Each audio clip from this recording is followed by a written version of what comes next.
LeBarr here with a quick jabs update on one of my favorite sports in the world, bare knuckle fighting.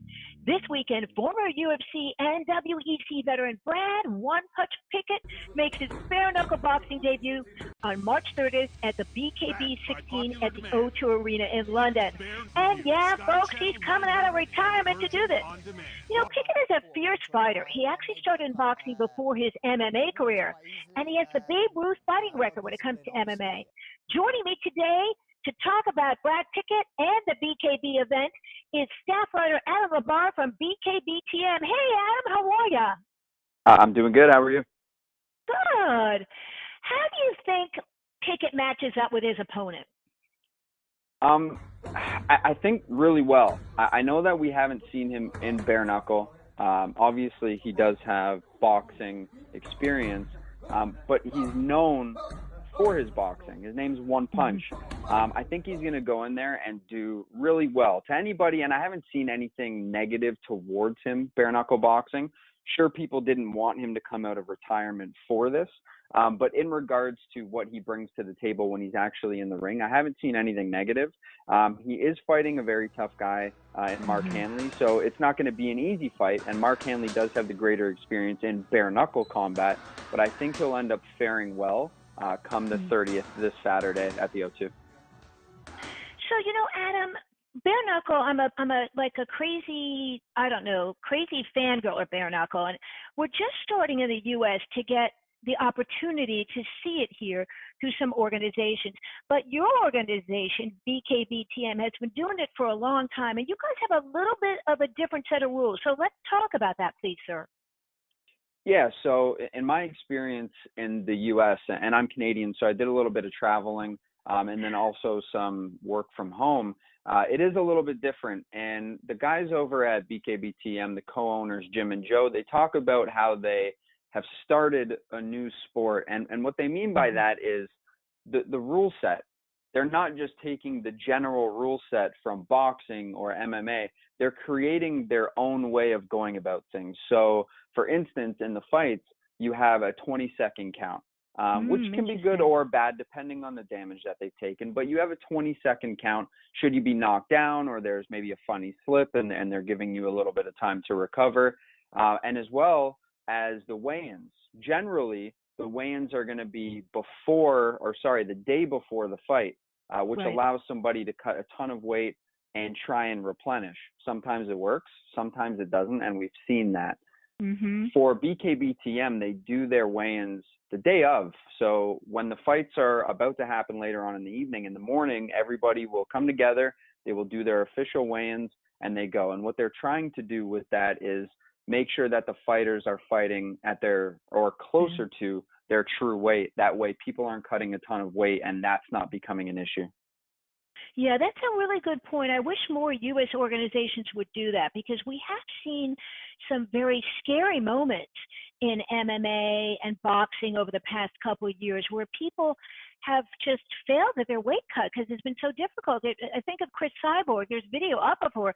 That poor girl I just don't know. You know, it's very, very different to have to be in a weight cut beforehand and then being in a weight cut on the first day. I think that's really, really interesting. So I also wanted to talk to you a little bit about, being the bare knuckle boxing queen over here, because I just love bare knuckle. I interviewed BKFC's Beck Rawlings a couple months ago about a palming technique. So I want the viewers to understand a little bit about how bare knuckle, if you could, Adam, is really gloves off, so to speak. Could you talk a little bit about that as well? Yeah, so with bare knuckle, it's a whole different ball game. And I know to some that maybe aren't as familiar with fighting, it's just a punch. But when you're doing bare knuckle boxing, you got to be pretty careful because you don't have anything covering your hands when you're hitting somebody else's face. So now you run into where if you're throwing at 100% every punch or trying to, the chances of you breaking your knuckles or something going wrong, breaking something in your wrist, let's say you throw a punch a little bit funny, you're going to cause some injury. And even in the fights where guys are boxing well, you see them leave with injuries. So what happens is with bare knuckle, you're throwing at 30, 40, 50, 60%, and you're basically trying to think smarter and outbox your opponent as opposed to swinging wild looking for a knockout. While we do see that, and we have seen that in fights, a lot of the times some of those fighters with more experience, you'll see them kind of sit back, pick their punches, pick their opponent apart and try to get the victory that way. It be a decision or getting to the point where their opponent really can't do anything and they win due to cut or, knocking them down. Wow, you're the bare knuckle boxing great over there with all this information. I really appreciate you taking the time to speak to me today, Adam. There's some other really interesting matchups on the card. Let's talk about Mark Godbeer versus Mickey Parker for the British title, which is actually, folks, on the preliminaries, which is amazing. Yeah, so Godbeer, and he's going to be fighting for a title, and I think that's deserved in what he's done outside of bare knuckle boxing, as well as he's very well known out in England, and which is where obviously he's competing. Mickey Parker's 4-1, so he's earned a spot. He's very tough, and in an interview that I've done with him, he's ready for war. He knows what Godbeer brings to the table, all of his experience, and he's ready to go out there and fight. I think it is a phenomenal matchup, and that just goes to show you how stacked the fight card is. You've got this fight card filled with 11 fights, and one of the title fights is on the prelim because it's so stacked. You've got 3 other title fights, the prize fighter semifinalists. It's a crazy card. Yeah, I'm looking forward to it. Before we go today, Adam, is there anything else you want to add, please, sir? Well, for BKB, if you haven't already gotten your tickets for those out in England, the show is sold out. So if you want to watch the people in the US and in Canada, you can view that on Fight TV. Anyone else in the UK, it's on Sky TV and Virgin Media, as well as Fox Sports Asia. The show's going to be huge. It's by far the biggest event to date. I actually spoke with Jim this morning, and there's an interview on that coming soon. So, the promotion is looking to bring things to North America in 2020. They're looking to do more tournaments. They're in the process of building up a heavyweight division, as well as signing some really big names, some former UFC fighters. So there's a lot of big things going on for the promotion, and I think this card alone speaks for itself.